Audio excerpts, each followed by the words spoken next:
কাছে ও দূরের সকল বন্ধুদেরকে আমার নমস্কার জানিয়ে রিতাস কিচেনে অনেক অনেক স্বাগত সবাইকে। আশা করি সকলেই ভালো আছো, আমিও ভালো আছি। চলো রেসিপিটি শুরু করা যাক। আজ আমি হাফ কেজি পাঙ্গাস মাছ নিয়ে চলে আসলাম। এবার নুন হলুদ মাখিয়ে নিচ্ছি। প্রথমে আমি মাছগুলো লেবু দিয়ে হলুদ দিয়ে খুব ভালোভাবে ধুয়ে নিয়েছি। এবারে নুন হলুদ মাখিয়ে নিচ্ছি, তারপর রেস্টে রেখে দেবো আধ ঘন্টার মতো। এদিকে একটি কড়াই বসিয়ে দিলাম। ফিরে আসলাম আধ ঘন্টা পর।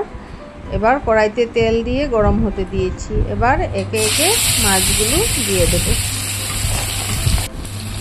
বন্ধুরা, এই ঝড়ো ঝড়ো মুখর ভাদর দিনে কাদের কাদের আমার মতো তেলাক্ত মাছ খেতে ইচ্ছে করে। বন্ধুরা, আমার তো ভীষণ প্রিয় এই মাছ, খেতে খুব ভালো লাগে। বর্ষার দিনে বা ঠান্ডা দিনে এই মাছগুলো খেতে অসাধারণ লাগে। গরমে খেলে একটু ভয় লাগে। মাছগুলো ভাজা হয়ে গিয়েছে, নামিয়ে নিয়েছি। দেখতে পেলে কত সুন্দরভাবে লাল লাল করে ভেজে নামিয়ে নিয়েছি।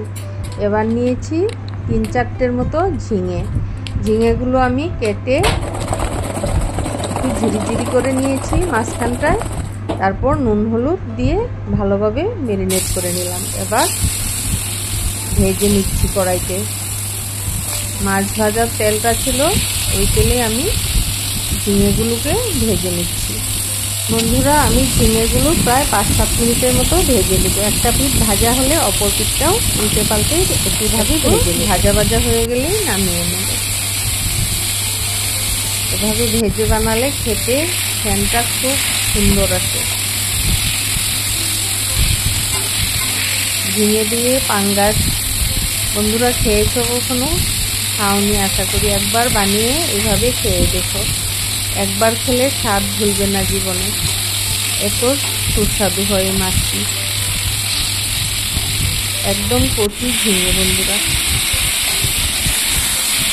ভাজা হয়ে গিয়েছে, নামিয়ে নিলাম। এবার কড়াইতে তেল ছিল, তার সাথে 2 টেবিল স্পুন তেল দিয়ে ফোড়ন দিচ্ছি শুকনো লঙ্কা, তেজপাতা দিয়ে দিচ্ছি, গোটা জিরে 1 চিমটি। এবারে পেস্ট করে রাখা আদা, জিরে এবং একটি পেঁয়াজ একসাথে পেস্ট করেছিলাম, ওটাই দিয়ে দিলাম। দিয়ে দিচ্ছি হাফ টিস্পুন শুকনো লঙ্কার গুঁড়ো, দিয়ে দিচ্ছি স্বাদ মতো নুন। এবার মশলাটাকে ভালোভাবে কষিয়ে নেব। দিয়ে দিচ্ছি বাটি ধোয়া জলটা। এবার হলুদ গুঁড়োটা দিয়ে সুন্দরভাবে কষিয়ে নেব। বন্ধুরা, মশলা কষানোতে তরকারির স্বাদ নির্ভর করে। মশলা যদি ভালো হয় তরকারি টেস্ট আলাদা হয়। এখানে আমি পোস্ত আর সামান্য একটু জিরে বেটে নিয়েছি। এবার ওটাও দিয়ে দিলাম। এবারে দিয়ে দিচ্ছি পরিমাণ মতো জল। এবার ঝোলটাকে 8-10 মিনিটের মতো ফুটিয়ে নেব। ঝিঙেগুলো প্রায় 60% মতো সেদ্ধ হয়ে গিয়েছে।